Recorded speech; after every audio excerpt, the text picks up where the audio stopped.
ചേച്ചി എന്തെങ്കിലും ഫോട്ടോ അയക്കി.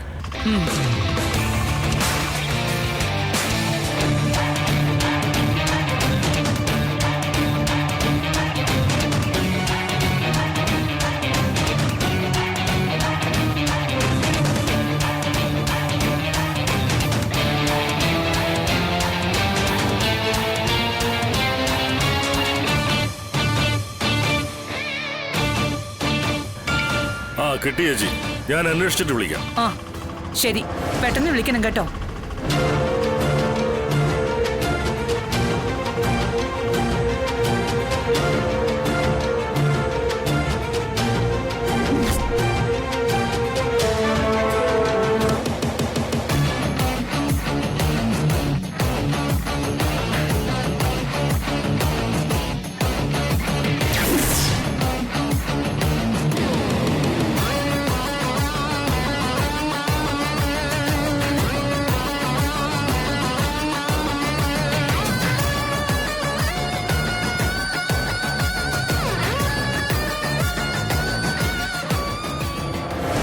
ശ്യാമേ, ശ്യാമേ, ശ്യാമേ, കണ്ണു തുറക്ക ശ്യാമേ, ശ്യാമേ, ശ്യാമേ. ബ്രോ ഒന്ന് വേഗം പോണേ. ശ്യാമേ,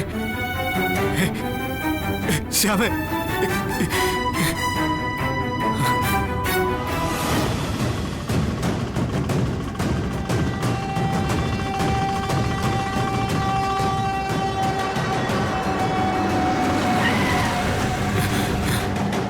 ശ്യാമേ, ശ്യാമേ. അറ്റൻഡറെ, അറ്റൻഡറെ, അറ്റൻഡറെ ഒന്ന് വേഗമോ ആ ഉരുട്ടിന്ന വണ്ടി എടുത്തോ. ആരുമില്ലേ? ആ സെറ്റപ്പൊക്കെ സിനിമയിൽ മാത്രമേ ഉള്ള. ശ്യാമേ, ബ്രോ ഇറക്ക്, ഇറക്ക്. പിടിച്ചോ.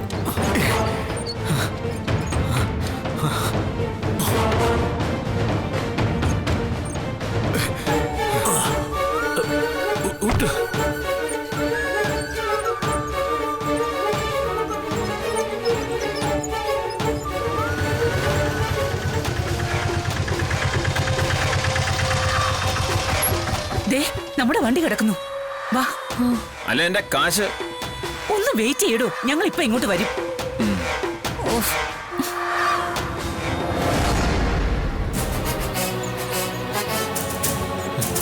എന്താ എന്താ പറ്റിയതാ? ഒരു ആക്സിഡന്റ് പറ്റിയതാ. ഡ്യൂട്ടി ഡോക്ടർ ഇല്ലേ? അകത്തുണ്ട്. ആ പ്രിയ,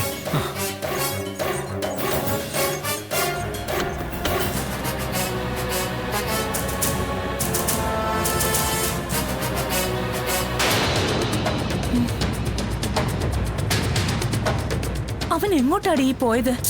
അതെന്നോടാണോ ചോദിക്കുന്നേ? ഞാനും നോക്കിക്കൊണ്ടിരിക്കല്ലേ. നോക്കിക്കോ, കൈ കിട്ടിയ അവനെ ഹോസ്പിറ്റലിൽ തന്നെ അഡ്മിറ്റാ. നിന്ന് തള്ളാതെ അവനെ നോക്കി കണ്ടുപിടിക്ക. നീ ഇങ്ങോട്ട് വാ.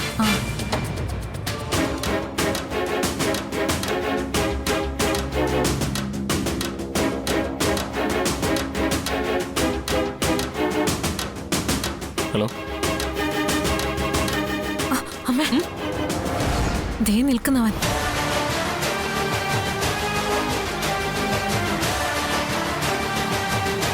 പോയി വെട്ടിക്കീറവനെ. അല്ലെങ്കിൽ വേണ്ട, ഞാൻ തന്നെ ചെല്ലാം.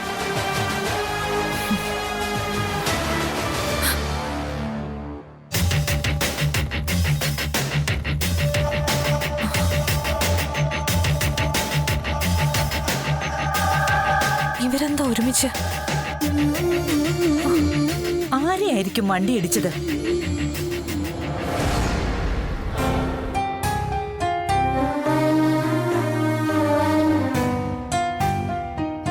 ബ്രോ, ശ്യാമടാരാ? എന്റെ ഭാര്യ ശ്യാമ. അവളെ ഈ കായൽ തീരത്തേക്ക് കൊണ്ടുവന്നാലെന്നൊരു ആലോചന. ഇവിടെ ജീവിക്കേണ്ട പെണ്ണ ബ്രോ അവള്. കായൽ റാണിയായി.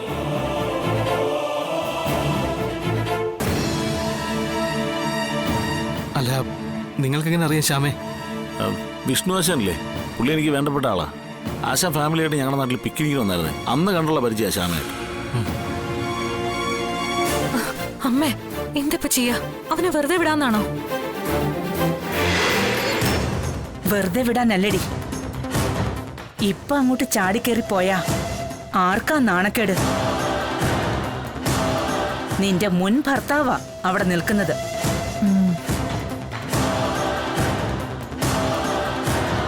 അവൻ വേറൊരു പെണ്ണിനെ കെട്ടി ഒരു കുഴപ്പമില്ലാതെ ജീവിക്കുന്നു.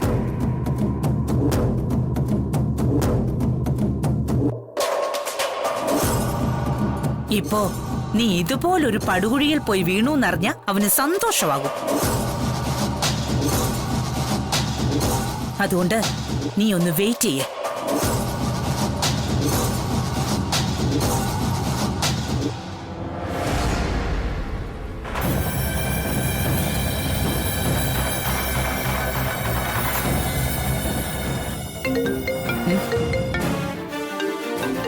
ബോസാ,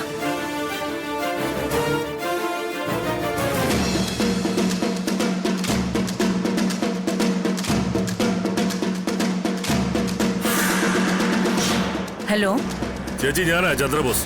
ആ പറഞ്ഞോ ബോസേ. ചേച്ചി അയച്ച ഫോട്ടോ കണ്ടപ്പോൾ തന്നെ എനിക്ക് ആളിനെ മനസ്സിലായി. എന്നാലും എനിക്ക് തോപ്പുംപടി സ്റ്റേഷനിൽ വിളിച്ചൊന്ന് കൺഫേം ചെയ്യണമെന്ന് തോന്നി. അതാ താമസിച്ചത്. ആളാരാണെന്ന് മനസ്സിലായോ ബോസേ? ചേച്ചി, അത് ഷാജി, ആ തോപ്പുംപടി ഷാജി.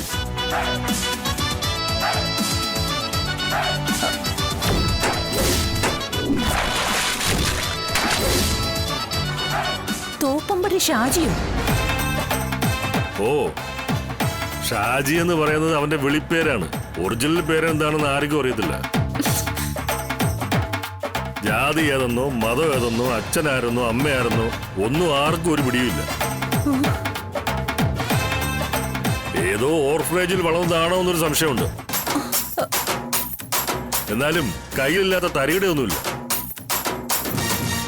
ഈ കൊച്ചി കടപ്പുറത്ത് വരുന്ന വിനോദസഞ്ചാരികളെ കബളിപ്പിച്ചുകൊണ്ടാണ് അവൻ ഈ ഫീൽഡിലൂടെ ഇറങ്ങുന്നത്.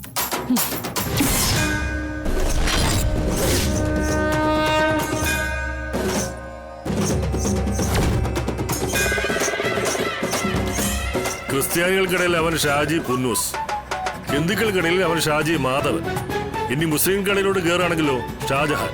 ഇവൻ എന്താ ജോലി? അവന് നല്ല ഒന്നാന്തരം ജോലിയല്ലേ ഉള്ളത്. മറ്റുള്ളവരുടെ പോക്കറ്റിലെ ക്യാഷ് എങ്ങനെ സ്വന്തം പോക്കറ്റിലാക്കാം, അങ്ങനെയുള്ളൊരു കലാരൂപമല്ലേ അവനെ അഭ്യസിച്ചുകൊണ്ടിരിക്കുന്നത്.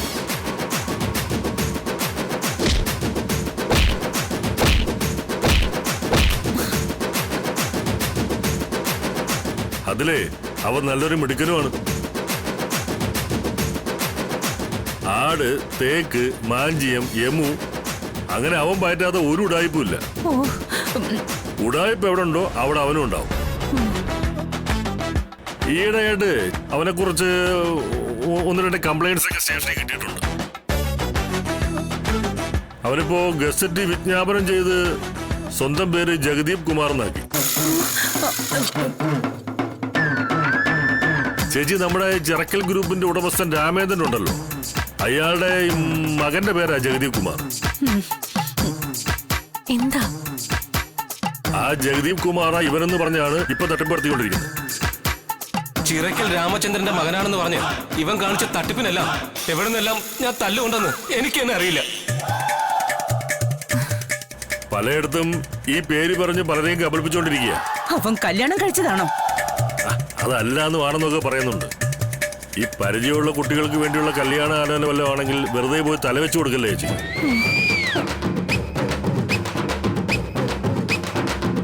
ഇന്നലെ അമ്മയ്ക്ക് കല്യാണാലോചന നടത്തിയ അയാള്.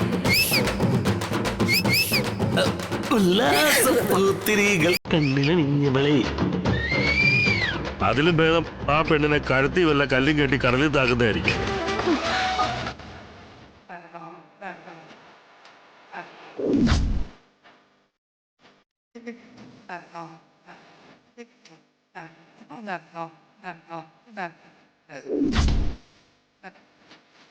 അതുതന്നെ ഈ ശത്രുക്കൾക്ക് ആർക്കെങ്കിലും വേണ്ടിയിട്ടാണെങ്കിൽ ആലോചിച്ചോ, ധൈര്യമായിട്ട് ആലോചിച്ചു. അല്ല ചേച്ചി എന്തിനാ അവന്റെ കാര്യം അന്വേഷിക്കുന്നത്? ഞാൻ പിന്നെ പറയാം. ഇപ്പൊ ബോസ് വെച്ചോ. ശരി ചേച്ചി.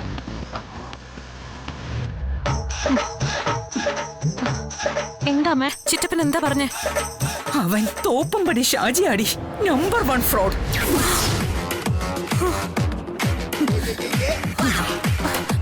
ചിറ്റപ്പനെ വിളിച്ച് അവനെ കൈകാര്യം ചെയ്തൂടെ? അപ്പൊ നമ്മൾ തോറ്റു പോവില്ലേടി? ഇത് നമുക്ക് കിട്ടിയ അടിയാ. നമ്മൾ തന്നെ അത് തിരിച്ചു കൊടുക്കണം.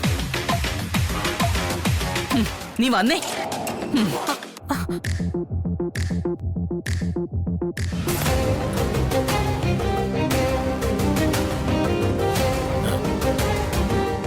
എന്താ ബ്രോ, നിങ്ങൾ അല്പം മുമ്പ് കല്യാണം കഴിച്ച സുസ്മിത ആരാണെന്നറിയോ?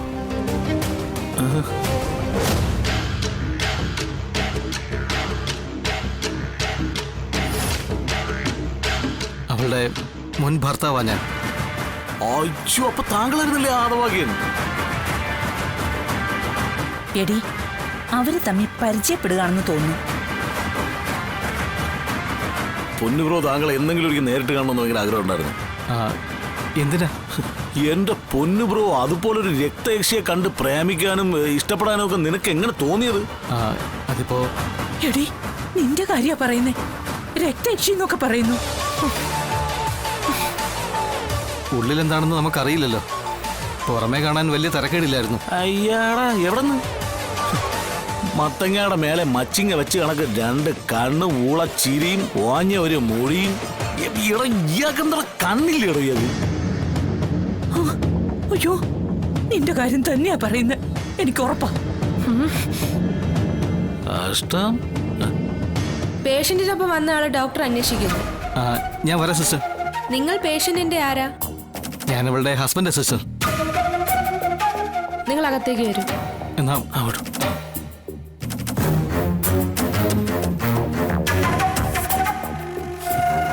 ഓരോരുത്തരുടെ ഓരോ വീതിയെ.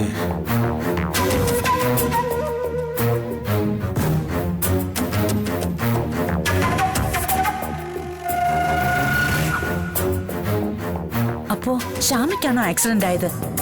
പിന്നല്ലാതെ വേറെ ആരാ? എടി, നിന്റെ സൗന്ദര്യം കണ്ട അവൻ നിന്റെ പിന്നാലെ കൂടിയതെന്നായിരുന്നു എന്റെ സംശയം.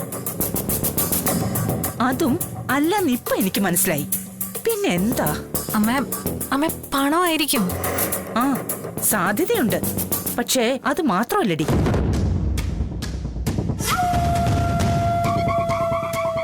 പണം ഉന്ന വിട്ടിട്ടാണെങ്കിൽ ഈ നാട്ടിൽ എത്രയോ സമ്പന്നരുണ്ട്. നിന്നെക്കാൾ സുന്ദരികളും ഉണ്ട്. അല്ല, അവന്റെ കാഴ്ചപ്പാടില്ലേ? നിന്നെ മാത്രം ടാർഗറ്റ് ചെയ്ത് സമർത്ഥമായി ഒരു നാടകം കളിക്കുകയായിരുന്നു അവൻ. നീയുമായി യാതൊരു മുൻപരിചയമില്ലാത്ത ഒരുത്തൻ അങ്ങനൊരു നാടകം കളിക്കണമെങ്കിൽ തീർച്ചയായും അവന് പിന്നിൽ ആരോ ഉണ്ട്.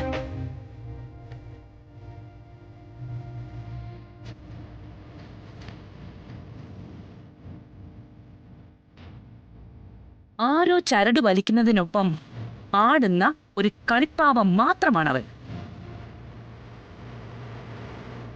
അത് ആരായിരിക്കും? അതെന്തിനാ അമ്മ ഇത്ര ആലോചിച്ച് തലപോവയ്ക്കുന്നേ?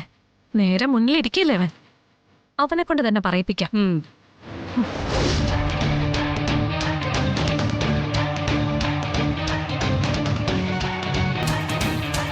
അമ്മേ, ഈ മാരണങ്ങൾ എങ്ങനെ ഇവിടെ വന്ന്?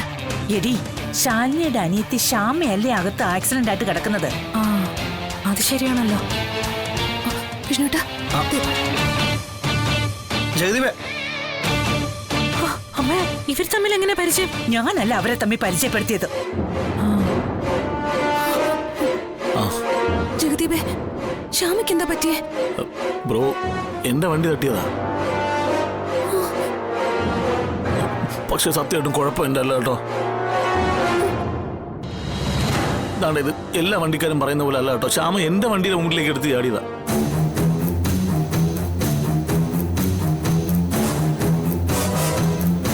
ശ്യാമ കാറിന് മുന്നിലേക്ക് എടുത്തു ചാടിയെന്നോ? ആന്ന് പറയാനാണെങ്കിൽ കഥകൾ കുറച്ചുണ്ട്. വിഷ്ണുട്ടാ, എന്നിട്ട് ഇപ്പൊ അവൾക്ക് എങ്ങനെയുണ്ട്? പുറമേ അങ്ങനെ പരിക്കൊന്നുമില്ല, ഒബ്സർവേഷനില്ല. വിഷ്ണുട്ടാ, എനിക്ക് അവളെ ഒന്ന് കാണണം. കാണാം, എന്തായാലും ഇപ്പൊ വേണ്ട, അകത്ത് രോഹിതുണ്ട്. എടോ ജഗദീപ്, ഇതിപ്പോ എങ്ങനെ സംഭവിച്ചേ? എങ്ങനെ സംഭവിച്ചെന്ന് വെച്ചാ രോഹിത് പറഞ്ഞിട്ടുള്ള ഒരു അറിവാണ്.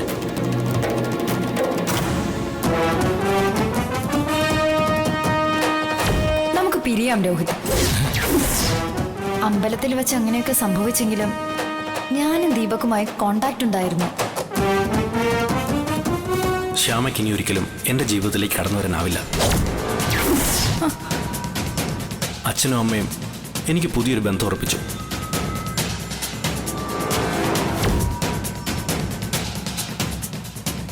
നീ ചത്താലും ജീവിച്ചാലും സമാധാനം പറയേണ്ടത് ഞാനാ. ഞാൻ ചത്താലും താനാ സമാധാനം പറയണ്ട അല്ലേ? എന്നാ പറയാൻ തയ്യാറായിക്കോ.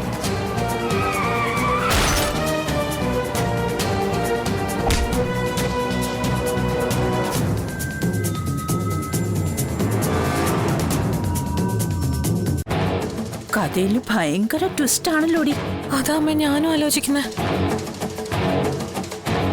ഇതെങ്ങനെ നമ്മുടെ വഴിക്ക് കൊണ്ടുവരാൻ പറ്റുമെന്ന് നമുക്കൊന്ന് ആലോചിക്കാം.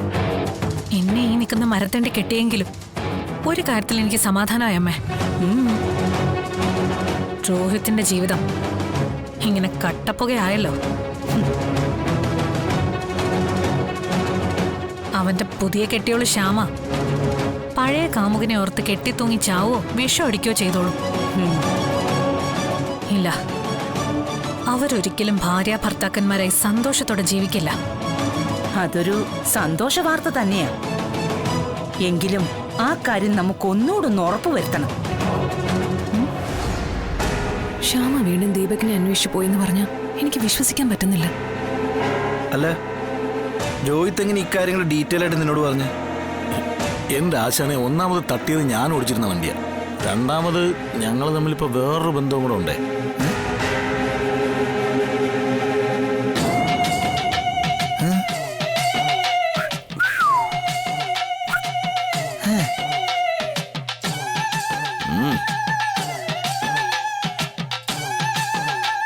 എന്താ വിഷ്ണുട്ടാ, എന്താ രണ്ടുപേരും കൂടി ഒരു കഥകളി? എടോ, ഇയാള് പണി പറ്റിച്ചടോ. സുസ്മിത സത്യം?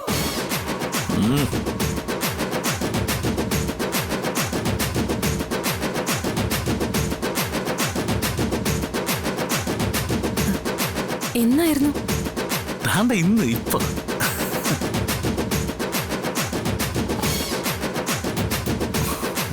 എടോ, കാര്യങ്ങളൊക്കെ ഒന്ന് ഡീറ്റെയിൽ ആയിട്ട് പറ.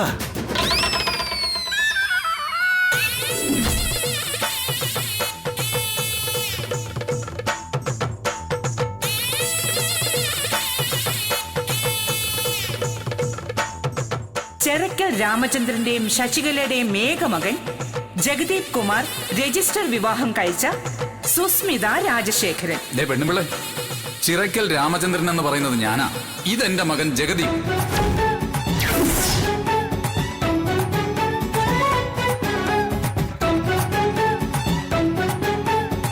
സൂക്ഷിക്കണം.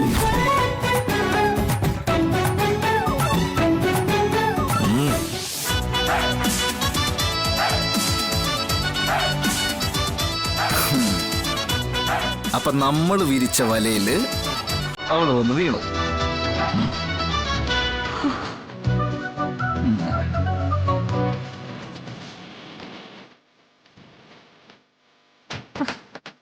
അമ്മ അമ്മ അമ്മ ഇതൊന്നും കാണുന്നില്ലേ? ജഗദീപ് ഇതൊക്കെയും ചെയ്തത് വിഷ്ണുവേട്ടന്റെ ചതിയിലൂടെയാണെന്ന് മനസ്സിലായിടി.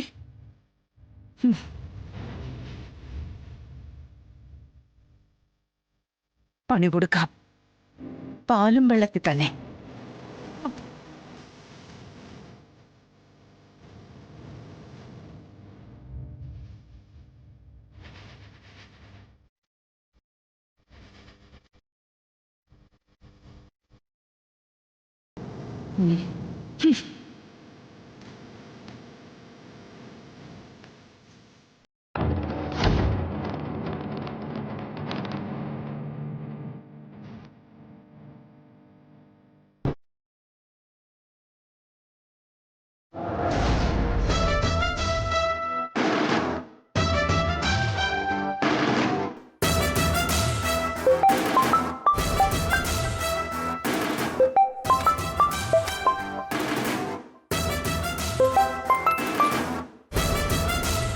നിന്നോട് ഇങ്ങോട്ട് വിളിക്കരുതെന്ന് ഞാൻ പറഞ്ഞതല്ലേ സാറിലെ? ഓർമ്മയുണ്ട്. എന്നിട്ടും വിളിക്കുന്നെങ്കിൽ അത് അത്രയ്ക്കും പ്രധാനപ്പെട്ട കാര്യത്തിനാണെന്ന് വിചാരിച്ചാ മതി. അത്ര എളുപ്പം മുറിച്ചു കളയാവുന്നതല്ല ഭാമേ നമുക്കിടയിലുള്ള ബന്ധം. ഓ, പരസ്പരം വെറുപ്പ് കാട്ടിയാലും ബിസിനസ് ബന്ധങ്ങൾ അങ്ങനെ അങ്ങ് അവസാനിപ്പിച്ചു കളയാൻ പറ്റില്ലല്ലോ. കോടികൾ ഇങ്ങനെ കെട്ടുപിണഞ്ഞ് കിടക്കല്ലേ. അതിൽ എത്രയൊക്കെ വിഹിതം ആരുടെയൊക്കെ എന്ന് തിട്ടപ്പെടുത്തിയെടുക്കാൻ ആഴ്ചകൾ തന്നെ എടുക്കും. ഇത് പറയാനാണോ നീ എന്നെ ഇപ്പൊ ഇങ്ങോട്ട് വിളിച്ചത്? നിനക്കും എനിക്കും അറിയാവുന്ന കാര്യം. നമ്മൾ പരസ്പരം ഒരു ധാരണയിൽ പോകുന്നതാണ് നല്ലതെന്ന് ഞാൻ ഓർമ്മിപ്പിച്ചെന്നേ ഉള്ളൂ. എന്നും ഞാൻ നിന്റെ ഒരു വെൽവിഷറാ. മറ്റൊന്നും പറയാനില്ലെങ്കിൽ ഞാൻ ഫോൺ കട്ട് ചെയ്യാൻ പോവാ. അങ്ങനെ അങ്ങ് വെച്ചിട്ട് പോയാലോ ഭാമേ? നിനക്ക് സന്തോഷം ഉണ്ടാക്കുന്ന ഒരു കാര്യം പറയാൻ വേണ്ടിയാ ഞാൻ വിളിച്ചത്. ആട്ടെ, നിന്റെ ഇളയ മരുമകൾ ഷാമയുണ്ടോ അവിടെ? നിനക്കിതൊക്കെ അറിഞ്ഞിട്ട് എന്താടി കാര്യം? എനിക്കറിഞ്ഞിട്ടൊന്നുമില്ല. പക്ഷേ നിന്റെ അറിവിലേക്ക് ഒരു വിവരം തരാം. ഷാമ ഇപ്പോ കരുണ ഹോസ്പിറ്റലിലുണ്ട്. ഹോസ്പിറ്റലിലോ? അയ്യോ, ഞാനൊന്നും ചെയ്തതല്ല കേട്ടോ. അവള് തന്നെ ഒരു വണ്ടിയുടെ മുന്നിലേക്ക് എടുത്ത് ചാടിയതാ ആത്മഹത്യ ചെയ്യാൻ.